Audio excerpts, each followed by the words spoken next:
ಸ್ನೇಹಿತರೇ ನಮಸ್ಕಾರ. ನಾನು ರವೀಂದ್ರ ಜೋಶಿ. ನಿನ್ನೆ ಭಾನುವಾರ ನಡೆದಂಥ 2 ಬೆಳವಣಿಗೆಗಳನ್ನು ತಮ್ಮೆದುರಿಗೆ ಪ್ರಸ್ತುತಪಡಿಸಿ ತದನಂತರ ವಿಶ್ಲೇಷಣೆಯನ್ನು ಮಾಡ್ತೀನಿ. ಮೊದಲು 2 ಹೇಳಿಕೆಗಳನ್ನು ಗಮನಿಸೋಣ. 2 ಹೇಳಿಕೆಗಳು ಬಂದಿರೋದು ಕಾಂಗ್ರೆಸ್ ಪಾಳೆಯದಿಂದ. ಈ ಹೇಳಿಕೆಗಳಿದಾವಲ್ಲ, ಈ ಹೇಳಿಕೆಗೂ ಮತ್ತು ಉಗ್ರರ ಮನಸ್ಥಿತಿಗೂ ಏನಾದರೂ ವ್ಯತ್ಯಾಸ ಇದೆಯಾ ನೋಡಿ. ಈ 2 ಹೇಳಿಕೆಗಳಿಗೆ ಹೋಲಿಕೆ ಏನಿದೆ ಅಂತ ಗಮನಿಸಿ. ಆವಾಗ ಈ ದೇಶದಲ್ಲಿ ಯಾವ ರೀತಿ ಒಳಗಡೆ ಇರ್ಕೊಂಡೇ ಭಾರತದ ವಿರುದ್ಧ ತನ್ನ ಷಡ್ಯಂತ್ರ ಮಾಡ್ತಾರೆ ಅನ್ನೋದು ನಮಗೆ ಅರ್ಥ ಆಗುತ್ತೆ. ಮೊದಲನೇದಾಗಿ ನಿನ್ನೆ ಅಜಯ್ ರಾಯ್ ಅಂಥೇಳಿ, ಮುಂಚೆ ನರೇಂದ್ರ ಮೋದಿ ವಿರುದ್ಧ ಚುನಾವಣೆಗೆ ನಿಲ್ತಾ ಇದ್ದಂಥ ಮನುಷ್ಯ ಈತ. ಕಾಶಿನಲ್ಲಿ ಕಾಂಗ್ರೆಸ್ಸಿನ ಸೆಕ್ರೆಟರಿ ಆಗಿದ್ದರು, ಉತ್ತರ ಪ್ರದೇಶ ಕಾಂಗ್ರೆಸ್ನಲ್ಲಿ ಅಧ್ಯಕ್ಷರು ಆಗಿದ್ದರು. ಈತನ ತಮ್ಮ ಕೂಡ ಹತ್ಯೆಯಾದಂಥವರು ಗೊತ್ತಿರಲಿ, ಅಂಥ ಹಿನ್ನೆಲೆಯಿಂದ ಬಂದಂಥ ವ್ಯಕ್ತಿ. ಈತ ಹೇಳ್ತಾರೆ, ಮೋದಿಯವರು ರಫೈಲ್ಗೆ ಕಟ್ಟಿರುವಂಥ ನಿಂಬೆಹಣ್ಣು ಮೆಣಸಿನಕಾಯಿ ಯಾವತ್ತು ಬಿಚ್ಚುತ್ತಾರೆ ಕೇಳ್ರಿ ಅಂತ ಹೇಳ್ತಾರೆ. ಅದಿರೋದು ಯುದ್ಧ ಮಾಡಲಿಕ್ಕೆ, ಪೂಜೆ ಮಾಡಲಿಕ್ಕಲ್ಲ. ರಫೈಲ್ ಬಂದ ಸಂದರ್ಭದಲ್ಲಿ ಮೋದಿಯವರು ಅದರ ಪೂಜೆ ಮಾಡಿದರು. ಅದರ ನಿಂಬೆಹಣ್ಣನ್ನು ಬಿಚ್ಚಿಲ್ಲ, ಅದರ ಮೆಣಸಿನಕಾಯಿನೂ ಬಿಚ್ಚಿಲ್ಲ. ಮೊದಲು ಅದು ಬಿಚ್ಚಿ ಯುದ್ಧ ಭೂಮಿಗೆ ತೊಗೊಂಡು ಹೋಗ್ಲಿಕ್ಕೆ ಕೇಳ್ರಿ ಅಂತ ನಿನ್ನೆ ಲಖನೌನಲ್ಲಿ ನಡೆದಂಥ ಕಾಂಗ್ರೆಸ್ ಸಮಾವೇಶದಲ್ಲಿ ಈತ ಹೇಳಿದ್ದಾರೆ. ಅಜಯ್ ರಾಯ್ ಪಿಂಕಿಯ ಅತ್ಯಂತ ಆಪ್ತ, ಪ್ರಿಯಾಂಕಾ ವಾಡ್ರಾ ಅವರ ಖಾಸಾ ಮನುಷ್ಯ ಈತ. ಹೀಗಾಗಿಯೇ ಉತ್ತರ ಪ್ರದೇಶದಲ್ಲಿ ಕಾಂಗ್ರೆಸ್ಸು ನೆಲ ಕಚ್ಚಿರೋದು. 2ನೇ ವ್ಯಕ್ತಿ ಚರಣ್ಜಿತ್ ಸಿಂಗ್ ಚನ್ನಿ ಅಂಥೇಳಿ. ಈತ ಪಂಜಾಬ್ನಲ್ಲಿ ಮುಖ್ಯಮಂತ್ರಿಯಾಗಿದ್ದಂಥ ಮನುಷ್ಯ, ಒಂದು ಕಾಲಕ್ಕೆ ಮಾಜಿ ಮುಖ್ಯಮಂತ್ರಿ. ಈಗ ಕಾಂಗ್ರೆಸ್ ಸಂಪೂರ್ಣವಾಗಿ ಪಂಜಾಬ್ದಲ್ಲಿ ನೆಲ ಕಚ್ಚಲಿಕ್ಕೆ ಕಾರಣೀಭೂತ ಆದಂಥ ಮನುಷ್ಯನೇ ಈತ. ನವಜೋತ್ ಸಿಂಗ್ ಸಿದ್ದು ಆದಮೇಲೆ ಆ ಜಾಗವನ್ನು ತುಂಬಿದಂಥ ಮನುಷ್ಯ ಈತನೇ, ಕಾಂಗ್ರೆಸ್ಸು ನೆಲ ಕಚ್ಚಲಿಕ್ಕೆ. ಈತ ಹೇಳಿದ್ದಾನೆ, 2019 ಏರ್ ಸ್ಟ್ರೈಕಿಗೆ ನಮಗೆ ಸಾಕ್ಷ್ಯಾಧಾರ ಕೊಡಿ ಅಂತ. ಈಗ CWC ಮೀಟಿಂಗ್ ಆದಮೇಲೆ ಪತ್ರಿಕಾಗೋಷ್ಠಿಯಲ್ಲಿ ಕೇಳಿದ್ದಾನೆ. ಯಾವಾಗ ಅದು ಉಲ್ಟಾ ಹೊಡೆಯುತ್ತೋ ಹೊಡೆದ ತಕ್ಷಣ ಇಲ್ಲ, ಆ ರೀತಿ ಹೇಳೇ ಇಲ್ಲ ಅಂತಾನೆ. ಇದೊಂದು ಚಾಳಿಯಾಗಿದೆ ಕಾಂಗ್ರೆಸ್ನಲ್ಲಿ. ಏನಂದರೆ, ಮೊದಲು ಬಾಣ ಬಿಟ್ಬಿಡೋದು, ಯಾವಾಗ ಅದು ಮಿಸ್ಫೈರ್ ಆಗತ್ತೆ ಅನ್ಸತ್ತೋ ಅವಾಗ ಇದ್ದಕ್ಕಿದ್ದಾಗೆ ನಾನು ಹೇಳೇ ಇಲ್ಲ ಅನ್ನೋದು. ಮುಂಚೆ ಇದು ವರ್ಕ್ ಆಗೋದು ಒಂದು ಕಾಲಕ್ಕೆ. ಈ ಮುದ್ರಣ ಮಾಧ್ಯಮ ಮಾತ್ರ ಇದ್ದಾಗ ಈ ರೀತಿ ಹೇಳಿ, ಇಲ್ಲ ನಾನು ಆ ರೀತಿ ಹೇಳಿರಲಿಲ್ಲ, ಪತ್ರಕರ್ತರು ತಪ್ಪು ಬರೆದಿದ್ದಾರೆ, ನಾನು ಹೇಳೇ ಇಲ್ಲ ಅಂದರೆ ಅವಾಗ ದಕ್ಕಿಸ್ಕೋಬೋದಿತ್ತು. ಏಕೆಂದರೆ ಅದು ಸೆರೆ ಹಿಡಿಯಲಾಗ್ತಿರಲಿಲ್ಲ, ವಿಡಿಯೋ ಮಾಡಿರ್ತಿರಲಿಲ್ಲ, ಅದರ ದಾಖಲೆಗಳಿರ್ತಿರಲಿಲ್ಲ. ಪ್ರಿಂಟ್ ಮೀಡಿಯಾದಲ್ಲಿ ಬಂದದ್ದು ಇಂಟರ್ಪ್ರಿಟೇಷನ್ ಆಗಿ ಬಂದಿದೆ ಅಂತ ಜನರ ಮೇಲೆ ಟೋಪಿ ಹಾಕೋ ಕೆಲಸವನ್ನು ಎಲ್ಲರೂ ಮಾಡ್ತಿದ್ರು. ಈಗ ನಾವು ಆಡುವ ಪ್ರತಿ ಮಾತು ಕೂಡ ದಾಖಲಾಗಿರುತ್ತೆ.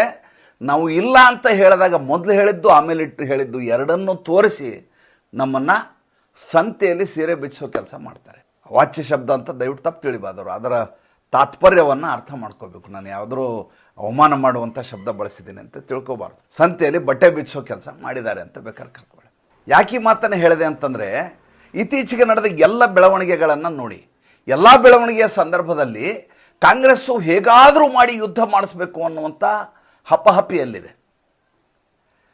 ಯಾಕೆ ಹಪಹಪಿ? ಒಂದು ವೇಳೆ ಯುದ್ಧ ಆಗಿಬಿಟ್ರೆ ಯುದ್ಧದಿಂದ ಒಂದಷ್ಟು ಸಾವು ನೋವು ಆಗೋದಂತೂ 100ಕ್ಕೆ 100 ದಿಟ. ಹಾಗೆ ಸಾವು ನೋವು ಆಗಿ ಭಾರತ ದೇಶದ ಒಳಗಡೆ ಅಶಾಂತಿ, ಗೃಹ ಕಲಹ ಶುರುವಾಗಿ, ಹಣದುಬ್ಬರ ಉಂಟಾಗಿ, ಬೆಲೆ ಏರಿಕೆಯಾಗಿ, ನರೇಂದ್ರ ಮೋದಿಯವರ ಕೀರ್ತಿ ಏನಾದರೂ ಕುಸಿದದ್ದೇ ಆದರೆ ಲಾಭ ಆಗೋದು ಕಾಂಗ್ರೆಸ್ಗೆ. ಹೀಗಾಗಿ ಅದು ಹೇಗಾದರೂ ಮಾಡಿ ನರೇಂದ್ರ ಮೋದಿ ಅವರಿಂದ ಯುದ್ಧ ಮಾಡಿಸ್ಬೇಕು ಅಂತ ಹಪಾಪಿಯಲ್ಲಿದೆ. ಅವ್ರಿಗೆ ಪಾಕಿಸ್ತಾನ ಹೊಡಿಬೇಕು ಅನ್ನೋದಲ್ಲ ಅವ್ರಿಗೆ, ಅಥವಾ ನಮ್ಮ 26 ಜನರ ಅಮಾಯಕರ ಸಾವಿನ ಸೇಡನ್ನು ತೀರಿಸ್ಕೋಬೇಕು ಅಂತಲ್ಲ. ಯಾಕಂದ್ರೆ ಅವ್ರ ಸರ್ಕಾರ ಇದ್ದಾಗ ಇಂಥ ಸಾವಿರಾರು ಬಾಂಬ್ ಬ್ಲಾಸ್ಟ್ಗಳಾಗಿದ್ದಾವೆ. ಯಾವ ಸಂದರ್ಭದಲ್ಲಿಯೂ ಇವರು ಯಾವುದೇ ಕ್ರಮ ಕೈಗೊಂಡಿಲ್ಲ. ಸಂದರ್ಭ ಬಂದಾಗ ಇವರದೇ ಪ್ರಧಾನಮಂತ್ರಿ, ಇಲ್ಲ ಆ ರೀತಿ ನಾವು ಅವ್ರ ಮೇಲೆ ಪ್ರತೀಕಾರ ತೆಗೆದುಕೊಳ್ಳಿಕ್ಕೆ ಆಗೋದಿಲ್ಲ ಪಾಕಿಸ್ತಾನದ ಮೇಲೆ, ಏಕೆಂದರೆ ಭಾರತದಲ್ಲಿರುವಂಥ ಮುಸಲ್ಮಾನರು ಬೇಜಾರು ಮಾಡ್ಕೊಂಡ್ಬಿಡ್ತಾರೆ ಅಂತ ಸ್ಪಷ್ಟವಾಗಿ ಹೇಳಿದ್ದಾರೆ. ಹೀಗಾಗಿ ಪಾಕಿಸ್ತಾನದ ಮೇಲೆ ಇವರಿಗೆ ರೋಷ, ದ್ವೇಷ ಅಂತ ನಾವೆಲ್ಲ ಭ್ರಮಿಸ್ಕೊಳ್ಬಾರ್ದು. ಇವರಿಗೆ ಹೇಗಾದರೂ ಮಾಡಿ ಯುದ್ಧ ಆಗಿ, ಭಾರತದಲ್ಲಿ ಅಂತಃಕಲಹ ಶುರುವಾಗಿ, ನರೇಂದ್ರ ಮೋದಿಯವರ ವರ್ಚಸ್ಸು ಕುಸಿಬೇಕು ಅಂತ. ಉಗ್ರರು ದಾಳಿ ಮಾಡಿದ್ರಲ್ಲ, ಉಗ್ರರು ದಾಳಿ ಮಾಡುವಾಗ ಏನು ಹೇಳಿದ್ರು ಹೇಳಿ? ಪಲ್ಲವಿ ಪಾಪ ಸೋದರಿ, ಶಿವಮೊಗ್ಗ ಸೋದರಿ ಒಂದು ಮಾತು ಹೇಳಿದ್ರು. ಹೋಗುವಾಗ ಹೇಳಿ ಹೋದ ಉಗ್ರ, ನಿಮ್ಮ ಮೋದಿಗೆ ಹೋಗಿ ಹೇಳು ಅಂತ ಹೇಳ್ದ.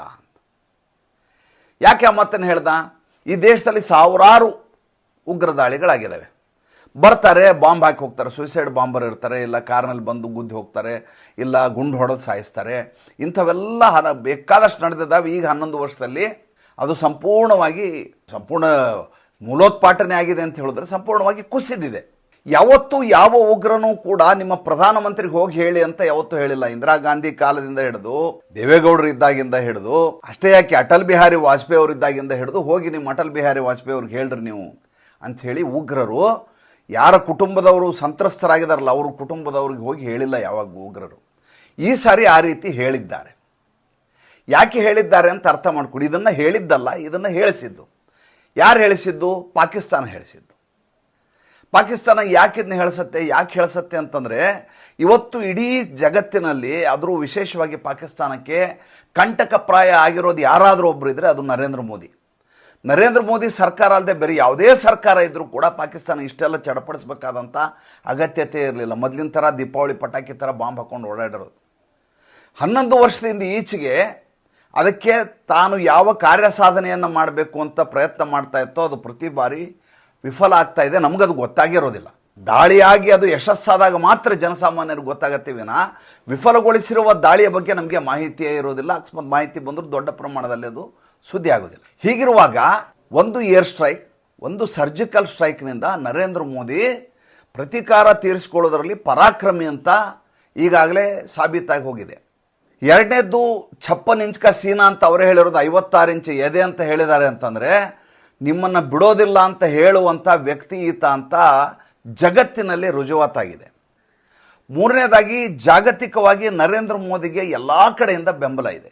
ಈಗ ನರೇಂದ್ರ ಮೋದಿಯವರ ಕೀರ್ತಿ ಶಿಖರ ಕುಸಿದು ಧರಾಶಾಹಿಯಾಗೋ ಹಾಗೆ ಮಾಡಬೇಕು. ಅದಕ್ಕೇನು ಮಾಡಬೇಕು? ನಿಮ್ಮ 56 ಇಂಚ್ ಸೀನಾ ಇದ್ರೂ ಕೂಡ ನಾವು ಬಂದು ಗುಂಡು ಹೆಂಗೆ ಹೊಡೆದು ಹೋದಿವಿ ನೋಡ್ರಿ ಅಂತ ಉಗ್ರರು ಹೇಳಬೇಕು. ಪಾಕಿಸ್ತಾನ ಹೇಳಬೇಕು, ಆಸಿಮ್ ಮುನೀರ್ ಹೇಳಬೇಕು. ಅವಾಗೇನಾಗತ್ತೆ? ನರೇಂದ್ರ ಮೋದಿ ಅವರಿಗೆ ಮೊದಲೇದು ಛೇಡಿಸ್ದಂಗೆ, ಎರಡನೇದ್ದು ಅವಮಾನ. ನಿನ್ನ ರಾಷ್ಟ್ರದಲ್ಲಿ ನಿನ್ನದೇ ಜನರನ್ನು ನೀನು ರಕ್ಷಿಸ್ಕೊಳ್ಳಿಕ್ಕೆ ಆಗಲಿಲ್ಲ ಅಂತ ಜಾಗತಿಕ ಮಟ್ಟದಲ್ಲಿ ಒಂದು ಹಿನ್ನಡೆ. ಇದನ್ನು ಪಾಕಿಸ್ತಾನ ಬಯಸಿದ್ದು, ಕಾಂಗ್ರೆಸ್ ಕೂಡ ಇದನ್ನೇ ಬಯಸೋದು. ಅದಕ್ಕೆ 1000 ಉದಾಹರಣೆಗಳು ನನ್ನ ಹತ್ರ ಲಿಸ್ಟ್ನಲ್ಲಿದ್ದಾವೆ. ರಾಹುಲ್ ಗಾಂಧಿ ಕಾಲದಿಂದ ಮೊದಲೇ ಬಾರಿ ಸರ್ಜಿಕಲ್ ಸ್ಟ್ರೈಕ್ ಮಾಡೋದಾಗಿಂದ ಇಲ್ಲಿವರೆಗೂ ಯಾವ್ಯಾವ ಕಾಂಗ್ರೆಸ್ ನಾಯಕರು ಯಾವತ್ತೂ ಯಾವ ಡೇಟ್ನಲ್ಲಿ ಹೇಳಿದ್ದಾರೆ ಅಂತ ನನ್ನ ಹತ್ರ ದಾಖಲೆಗಳಿದಾವೆ. ಸುಮ್ಮನೆ ನಾನು ಯಾರದೋ ಮೇಲೆ ಆರೋಪ ಮಾಡೋದಲ್ಲ. ಹೀಗಿರುವಾಗ ಈಗ ಉಗ್ರರು ಮಾಡಿರುವಂಥ ಮೊಡಸ್ ಆಪರೆಂಡಿ ಹೇಳ್ಬಿಡ್ತೇನೆ. ಉಗ್ರರು ಕೇವಲ ಗಂಡಸರನ್ನ ಮಾತ್ರ ಹೊಡಿತಾರೆ, ಹಿಂದೂಗಳನ್ನು ಮಾತ್ರ ಹೊಡಿತಾರೆ. ಯಾಕೆ ಹಿಂದೂಗಳನ್ನ ಹೊಡೆದ್ರು? ಯಾಕೆಂದ್ರೆ ಹಿಂದುತ್ವದ ಪ್ರಖರವಾದಂಥ ಆಸ್ಮಿತೆ ನರೇಂದ್ರ ಮೋದಿ ಅಂತ ಗೊತ್ತಿದೆ, ಅಂಥ ಹಿಂದೂಗಳನ್ನೇ ನಾವು ಹೊಡೆದಿದ್ದೀವಿ ಅಂತ ಹೇಳಲಿಕ್ಕೆ. ಎರಡನೇದು ಅವ್ರ ಕುಟುಂಬಸ್ಥರನ್ನ ಬಿಟ್ಟಿದ್ದಾರೆ. ಎಲ್ಲರೂ ಮದುವೆಯಾದವ್ರನ್ನ ಮಾತ್ರ ಹೊಡೆದಿದ್ದಾರೆ. ಪಕ್ಕದಲ್ಲಿ ಅವ್ರ ಮಗ ಇದು ಗುಂಡು ಹೊಡಿ ಅಂದ್ರೆ ಗುಂಡು ಹೊಡೆದಿಲ್ಲ. ಅವ್ರ ಹೆಂಡತಿ ಗುಂಡು ಹೊಡಿ ಅಂದ್ರೆ ಗುಂಡು ಹೊಡೆದಿಲ್ಲ. ಯಾಕೆ ಹೊಡೆದಿಲ್ಲ ಅಂತಂದರೆ, ನೀವು ಹಾಗೇ ಇರಬೇಕು, ನೀವು ಹೋಗಿ ನಿಮ್ಮ ಸರ್ಕಾರಕ್ಕೆ ಶಾಪ ಹಾಕಬೇಕು. ನರೇಂದ್ರ ಮೋದಿ ಸರ್ಕಾರದಲ್ಲಿ ನಮಗೆ ಭದ್ರತೆ ಇರಲಿಲ್ಲ, ನಮ್ಮ ಕುಟುಂಬವೇ ಬೀದಿಗೆ ಬಿತ್ತು ಅಂತ ಎಲ್ಲ ಕಡೆ ಹೋಗಿ ಹೇಳ್ಕೊಂಡು ಹೋಗ್ಬೇಕು. ಸಂದರ್ಶನದಲ್ಲೆಲ್ಲ ಹೇಳಬೇಕು. ನೀವು ಜ್ಞಾನವಾಪಿ ಮಸೀದಿ ಹೋಗಿ ನೋಡಿ. ನೀವು ಮಸೀದಿ ಅಲ್ಲ, ಅದು ಮಂದಿರ. ಅದು ಈಗ ಮಸೀದಿ ಥರ ಮಾಡಿದಾರದನ್ನ ನೋಡಿ. 3 ಗೋಡೆಗಳು ಮಸೀದಿಯ ಹಾಗೆ ಬಿಳಿ ಗೋಡೆಗಳಿದ್ದಾವೆ. ಒಂದು ಗೋಡೆ ಹಿಂದೂ ದೇವಸ್ಥಾನದ ಗೋಡೆ ಇದೆ. ಒಂದು ಗೋಡೆಯನ್ನು ಯಾಕೆ ಬಿಟ್ಟರು? ಕೆಡವವನ್ನು 4 ಗೋಡೆ ಕೆಡವಿ ಹೊಸ ಬಿಲ್ಡಿಂಗೇ ಕಟ್ಬೋದಲ್ಲ. ಒಂದು ಗೋಡೆ ನಾವು ನಿಮ್ಮ ಮೇಲೆ ಹೇಗೆ ದೌರ್ಜನ್ಯವನ್ನು ಮಾಡಿದ್ದೇವೆ ಅಂತ ಕಾಲಾಂತರದಲ್ಲಿ ಕೂಡ ನೀವು ನರಳಬೇಕು.